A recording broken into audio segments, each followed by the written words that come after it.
राष्ट्रीय स्वयंसेवक संघ के सरसंघचालक डॉक्टर मोहन भागवत ने एक बार फिर हिंदू समाज की एकता पर जोर देते हुए कहा कि भारत की एकता ही हिंदुओं की सुरक्षा की गारंटी है। उन्होंने कहा कि हिंदू समाज और भारत एक दूसरे से गहराई से जुड़े हुए हैं और जब हिंदू समाज सशक्त होगा तभी भारत भी गौरव प्राप्त करेगा।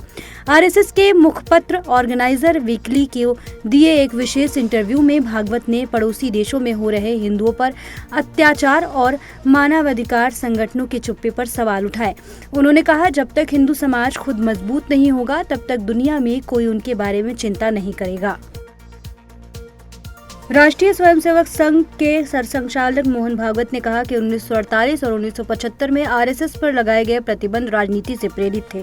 जिन्हें लोगों ने प्रतिबंध लगाए थे वे भी अच्छी तरह जानते थे कि संघ हानिकारक नहीं है बल्कि लाभदायक है, लेकिन इतने बड़े समाज में स्वाभाविक वैचारिक प्रतिस्पर्धा के कारण अपना राजनीतिक प्रभुत्व बनाए रखने के लिए सरकार में बैठे लोगों ने संघ को दबाने का विकल्प चुना। पहले प्रतिबंध के दौरान सब कुछ विपरीत था, संघ का खत्म होना तय था।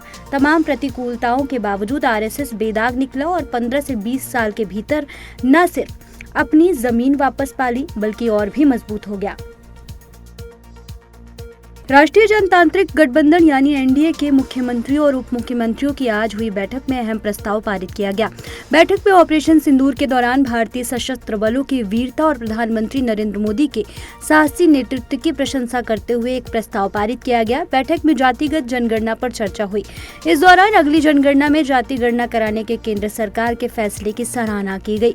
प्रधानमंत्री नरेंद्र मोदी और केंद्रीय मंत्री अमित शाह, राजनाथ सिंह और भाजपा अध्यक्ष जेपी नड्डा ने एक दिवसीय सम्मेलन में भाग लिया। सम्मेलन में करीब 19 मुख्यमंत्री और इतने ही उप मुख्यमंत्री मौजूद थे। तृणमूल कांग्रेस सांसद अभिषेक बनर्जी एक बहुदलीय प्रतिनिधिमंडल के साथ जापान दौरे पर हैं। अभिषेक बनर्जी ने पाकिस्तान को आतंकवाद का वाइल्ड हैंडलर बताया है। जापान में भारतीय समुदाय के साथ बातचीत में अभिषेक बनर्जी ने कहा कि भारत डर से नहीं झुकेगा। उन्होंने कहा, हम यह संदेश और सच्चाई साझा करने आए हैं कि भारत झुकने से इनकार करता है, हम डर से नहीं झुकेंगे। उन्होंने यह भी कहा कि पाकिस्तान को उसी भाषा में जवाब देना होगा जो वह समझता है। अभिषेक बनर्जी ने आतंकवाद की तुलना एक पागल कुत्ते से की और पाकिस्तान को उसका वाइल्ड हैंडलर बताया। उन्होंने कहा कि दुनिया को इस जंगली हैंडलर के खिलाफ एकजुट होना होगा, नहीं तो यह और भी पागल कुत्ते पैदा करेगा। उन्होंने यह भी कहा कि भारत की कार्रवाई हमेशा जिम्मेदार, सटीक और इसे नहीं बढ़ाने वाली रही है। राजद प्रमुख लालू यादव ने बेटे तेज प्रताप यादव को पार्टी से 6 साल के लिए निष्कासित कर दिया है। उन्होंने बीते दिन अपने रिलेशनशिप का ऐलान किया था। तेज प्रताप यादव ने अपनी अनुष्का यादव नाम की गर्लफ्रेंड के साथ तस्वीर शेयर की थी। बाद में उन्होंने कई बार अपने सोशल मीडिया पोस्ट रिवाइज किया और बाद में कहा कि उनका सोशल मीडिया अकाउंट हैक हो गया था। अब कार्रवाई करते हुए राजद प्रमुख ने कहा, अपने निजी जीवन का भला बुरा और गुण दोष देखने में वह स्वयं सक्षम है।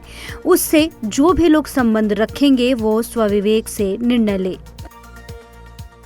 3 साल से जारी रूस यूक्रेन युद्ध के बीच दोनों देशों ने 25 मई को 303 से 303 सैनिकों की अदला बदली की। यह लगातार तीसरे दिन कैदियों का आदान प्रदान हुआ है। 23 मई को 390 और 24 मई को 307 कैदियों की रिहाई के बाद यह अब तक का सबसे बड़ा कैदी एक्सचेंज माना जा रहा है। बता दें, दोनों देशों के बीच शांति वार्ता के प्रयास किए गए थे लेकिन असफल रहा। यह घोषणा ऐसे समय पर आई जब रूस ने लगातार दूसरी रात यूक्रेनी राजधानी कीव और अन्य क्षेत्रों पर बड़े पैमाने पर ड्रोन और मिसाइल हमला किया। 25 मई को भी कम से कम 12 लोगों की मौत हो गई और दर्जनों घायल हुए। गाजा में इजराइल हमास को जड़ से खत्म करने के लिए तेज अभियान चला रहा है और इसलिए इजराइल ने गाजा में हमले तेज कर दिए हैं। क्षेत्र में चल रहे इजरायली नरसंहार के परिणाम स्वरूप पिछले 24 घंटों में गाजा पट्टी में कम से कम 79 फिलिस्तीन मारे गए और 2 से 11 अन्य घायल हो गए। स्थानीय स्वास्थ्य अधिकारियों ने पुष्टि की कि अक्टूबर 2023 से इजरायली हमले में फिलिस्तीनी लोगों की मृत्यु की संख्या बढ़कर 93,901 हो गई है, जबकि 1,22,593 लोग घायल हुए हैं। पीड़ितों में ज्यादातर महिलाएं और बच्चे हैं।